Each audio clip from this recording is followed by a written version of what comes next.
The EMCDDA has just released the findings from the DRUID project.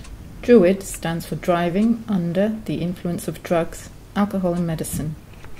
The report gives an overview of drivers across 13 European countries. There's been a lot of work done before on alcohol in drivers, drugs in drivers, but those were usually single country studies where they all used different figures and different levels to define people as positive.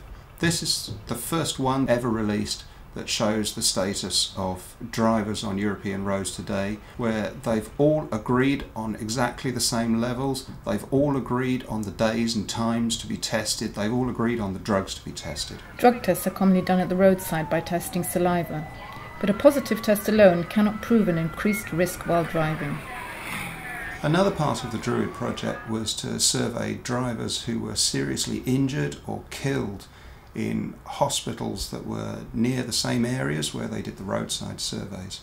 And this gives an indication of the increased risk of crashing when a driver might be positive for alcohol, illicit drugs or medicines, or a combination of them. In the dance culture, stimulants are commonly used to stay awake. There is a belief also that stimulants will improve your driving after a long night dancing or a long night drinking. When the project tested people who had had a lack of sleep and had taken MDMA, ecstasy, they found that their driving was considerably worse, not better. In these times of austerity, the report advises public authorities to think carefully before removing resources from alcohol detection to fund drug detection. We have to remember two things.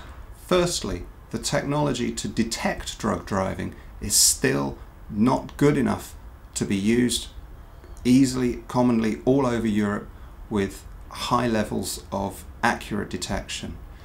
Secondly, the number of people driving positive for alcohol and even driving drunk is far higher than those driving with illicit drugs in their blood.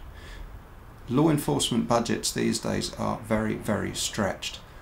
It is unlikely that countries will be able to find more resources to look for drug drivers, and therefore there is a danger that they switch those from alcohol to drugs, whereas alcohol remains the biggest problem and the biggest threat to road safety in Europe at the moment.